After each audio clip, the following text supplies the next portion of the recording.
Estamos, então, dando início à segunda parte da aula 4 do minicurso de Introdução à Teoria da Demonstração em Aristóteles, dos cursos de inverno da FEFELESH e da USP.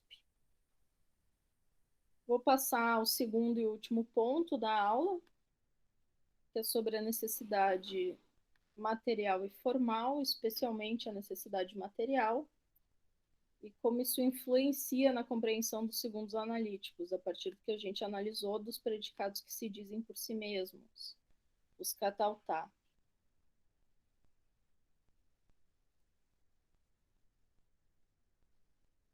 Estão vendo a tela, pessoal? Sim. Ok.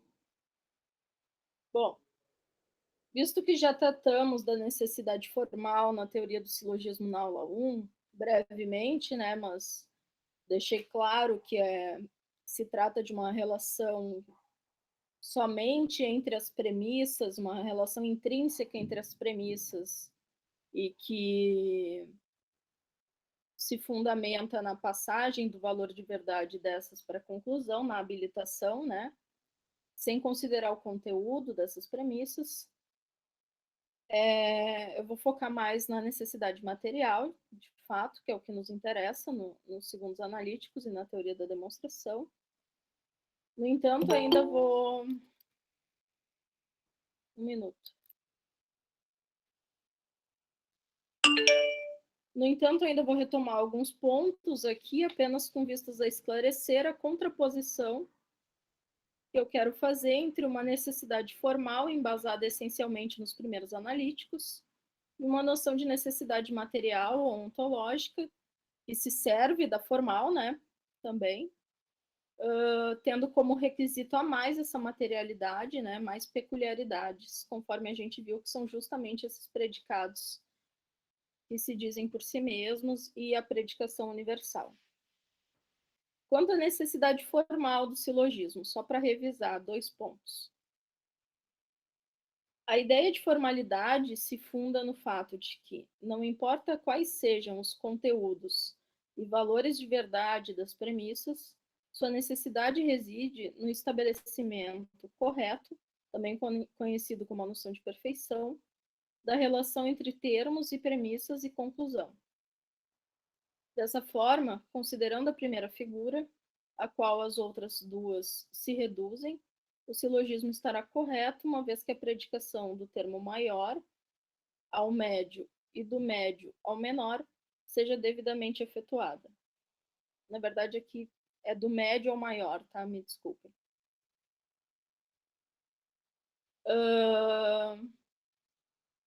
Se essas relações estiverem formalmente bem estabelecidas, será impossível negar ou não reconhecer a conclusão. Isso é basicamente o resumo, né, do que seria a necessidade formal. O Corcoran resume bem do que se trata essa formalidade do silogismo em oposição à demonstração. Ele vai dizer que quando Aristóteles trata da dedução, o processo de extrair informação contida em premissas postas ou dadas, né, tendo em conta que essas premissas são conhecidas por serem verdadeiras, ou ainda que elas sejam verdadeiras, né?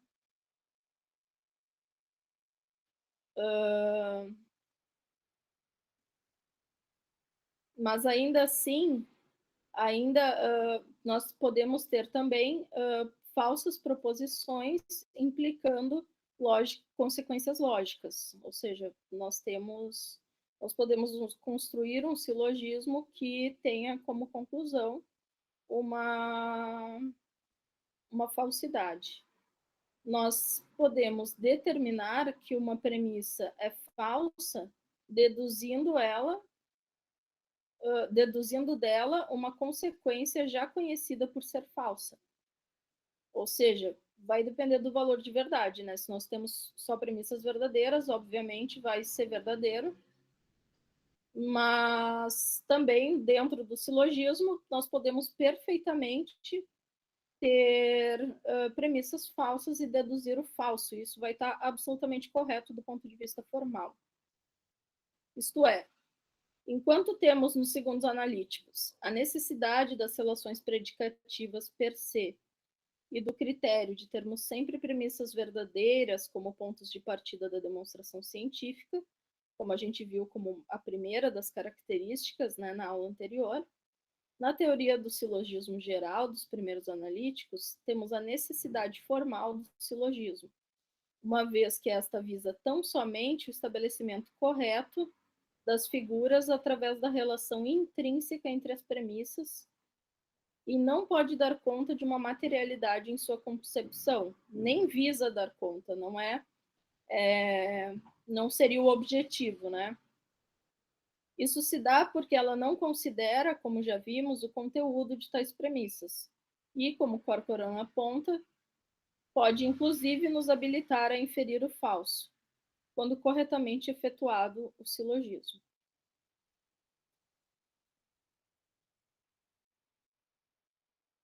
Bom, sobre a necessidade material, então, que é o que mais nos interessa aqui. Contudo, para uma teoria da ciência, ou ainda para ter conhecimento em sentido estrito, tal como o conhecimento é apresentado nos segundos analíticos, não basta conhecer as relações entre inferências, mas sim entre coisas, que estarão expressas em enunciados, é claro. Isso significa poder dar conta das relações causais, por sua vez também serão necessárias. É a este tipo de conhecimento das condições de possibilidade que repousam não apenas em uma habilitação formal da passagem das premissas para a conclusão, mas sim nas relações ontologicamente necessárias e causais que se delineiam em determinada predicação, que Ross, bem como outros, o Corcoran, Corbelier, etc., vários outros, Gramston, eles vão chamar, então, de lógica material de Aristóteles, que vai dizer respeito justamente à sua teoria da ciência, à sua teoria demonstrativa, a filosofia da ciência. Eu entendo como uma teoria demonstrativa que visa preparar a uma filosofia da ciência, não uma filosofia da ciência propriamente dita, nem uma epistemologia, mas isso é outra discussão. E, em última análise, poderemos dizer que sua lógica material, em oposição, ou mais provavelmente, uma vez que a demonstração é uma espécie de silogismo, é uma complementação à formal. Nada mais é que a silogística aplicada à sua teoria da ciência, só que com mais requisitos. Esses requisitos materiais, que nada mais são que os predicados que a gente viu. Esses requisitos materiais, portanto, como já vimos, são apoiados nos requisitos das premissas, embora a sua condição suficiente seja a análise das predicações per se. A natureza e a relação entre esses dois tipos de predicação, tanto entre si mesmas, quanto enquanto os requisitos para ver necessidade na ciência, que aqui chamamos de material ontológica, estão, por fim, explicitadas na seguinte passagem de 1.4. Lá no fim do capítulo, Aristóteles vai dizer: portanto, as coisas que, no caso do objeto de conhecimento científico, sem mais, né, o conhecimento haplós, são chamadas per se, dessa maneira, pertencendo às coisas predicadas, ou pertencendo em si mesmas, né, ou pertencendo daquilo que é predicado, são ditas por necessidade, porque não é possível para elas não pertencer tanto sem qualificação, né?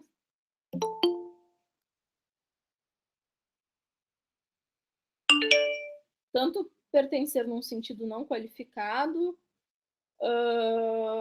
ou pertencer aos opostos, como a linha ou o curvo pertencem, como o reto ou o curvo pertencem à linha, ou o par e o par e o ímpar são ditos do número. porque o contrário é tanto a privação ou a contradição do mesmo gênero. Ainda que o que não é ímpar, por exemplo, entre os números, e assim como se segue. Ou seja, é preciso escolher um par, uma asserção, né, como a gente já viu. Afirmar alguma coisa de um par de contraditórios.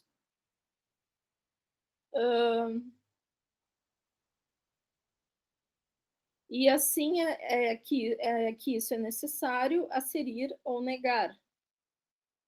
E isso será necessário também para os atributos per se que, enfim, pertencem, né, a algo, que se dizem de algo.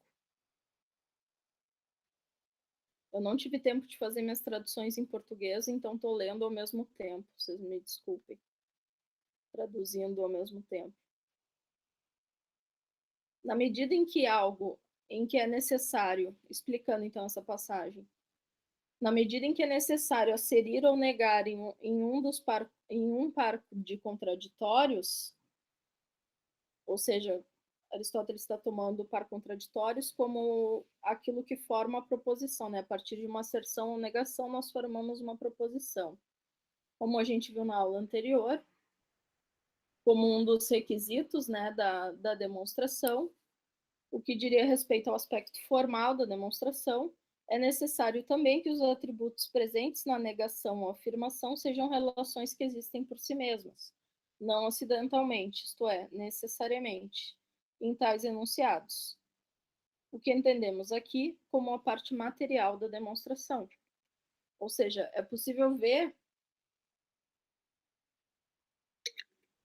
que o material, que a ideia de uma materialidade, ela não é contrária nem se dá totalmente fora da formalidade. Ela é justamente algo que se sobrepõe à formalidade. E é justamente pelo fato da demonstração ser uma espécie do gênero do silogismo geral, né? A materialidade ou a necessidade dessa relação se funda nisto, portanto. Estamos considerando a essência ou a natureza do sujeito, para falarmos de como se constrói a relação com seus predicados, no per se 1. No per se 2, estamos fazendo o caminho contrário. Estamos considerando como se constroem as relações dos predicados com sujeitos. Como nos chama a atenção Chevalier, através do texto da Mancion, eu não tive acesso ao texto de Chevalier, a partir da discussão de Zeta 6, por isso até que eu chamei a atenção na discussão com a Cristiane, para que o fato de que a discussão sobre encontrar a causa apropriada, ela vai dizer respeito à discussão do essencialismo também. Então, a gente vai encontrar mais material, muito mais material sobre isso na discussão de Zeta. Então, o Chevalier vai nos dizer, a essência indivisível, ela contém, né, necessariamente sua existência própria e a existência de suas determinações. Trata-se, assim, do que podemos chamar de uma necessidade real que caracteriza esse tipo de relação, por tratar das relações que as essências necessariamente impõem ao apresentar seus atributos não acidentais. Na medida em que a necessidade, como vimos, não vai residir essencialmente nas características das premissas da demonstração, em parte ela vai residir, né? Mas só como condição necessária, não suficiente, mas sim no que a partir dessas características é considerado por si mesmo, as noções de necessidade material e per se são, portanto, implicadas reciprocamente. O que eu quero dizer com isso? Que o coração da necessidade material está justamente na discussão de um quadro e nos predicados catal per se. Uma ressalva sobre o método, tá? Com a finalidade de exegese e esclarecimento metodológico conceitual, essa separação entre necessidade formal e material, que implica uma ideia de lógica formal presente nos primeiros analíticos e material nos segundos, tentamos apresentar como referentes a operações distintas, mas elas não podem ser levadas ao pensarmos em um método lógico completo, digamos assim, ou pelo menos no que diz respeito à demonstração, no sentido das operações da teoria demonstrativa, separadamente. Devemos levar em conta ambas as operações, afinal, como procuramos apresentar aqui, ao tomarmos a necessidade formal do silogismo, ou em termos contemporâneos, como os conceitos são expressos, que o Gramston vai usar, devemos tomar também a forma como eles são conceitualizados, ou seja, a materialidade. Portanto, chamamos de necessidade material ou ontológica a presente na teoria demonstrativa dos segundos analíticos, e dependente também da teoria, por exemplo, da verdade como correspondência, presente na metafísica, da ideia de causalidade, etc.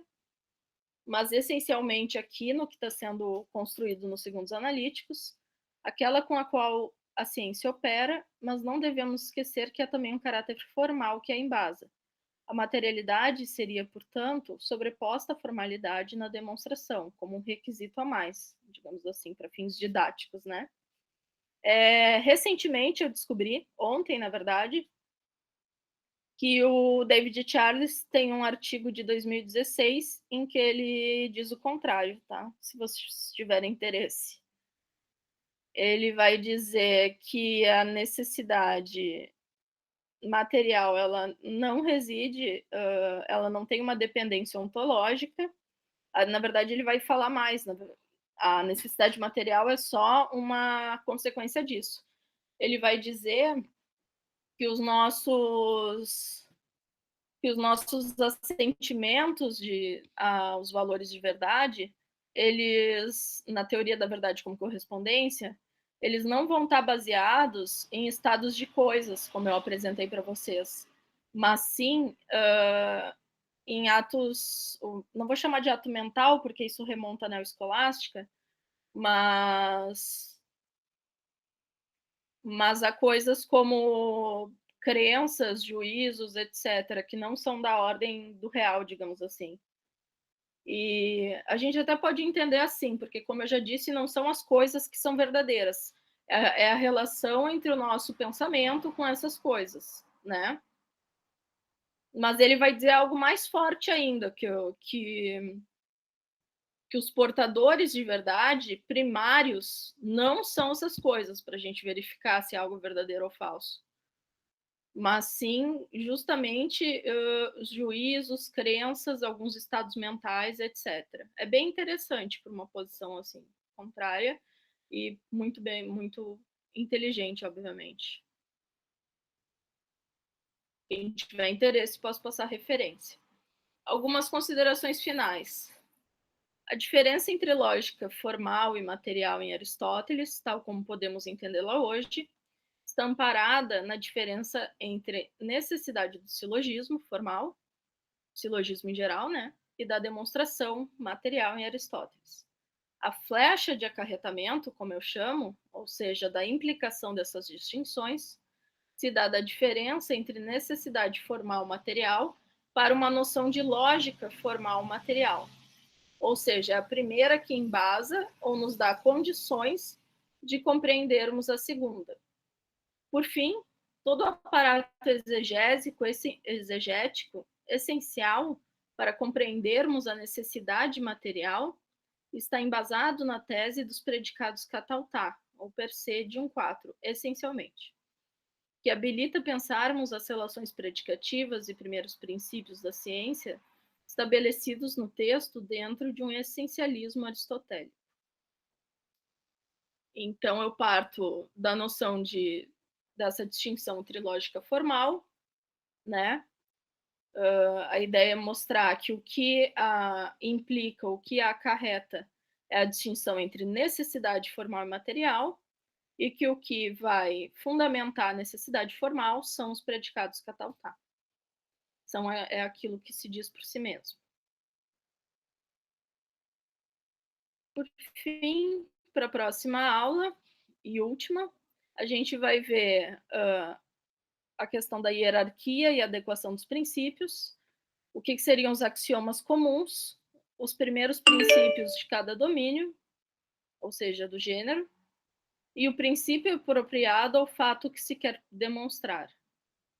Que daqui eu tiro também muito da minha noção de demonstrar pela causa apropriada. Eu acho que tem tem algumas passagens que evidenciam isso.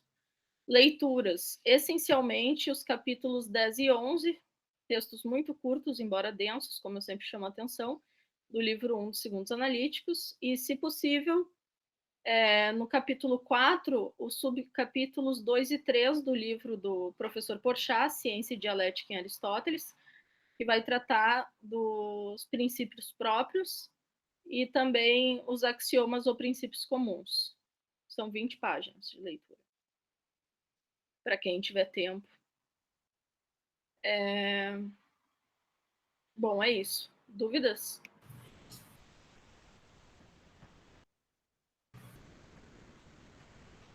Mariane, a próxima aula é quinta-feira, certo? Isso, é a nossa última aula. Não é dia 30 a nossa última?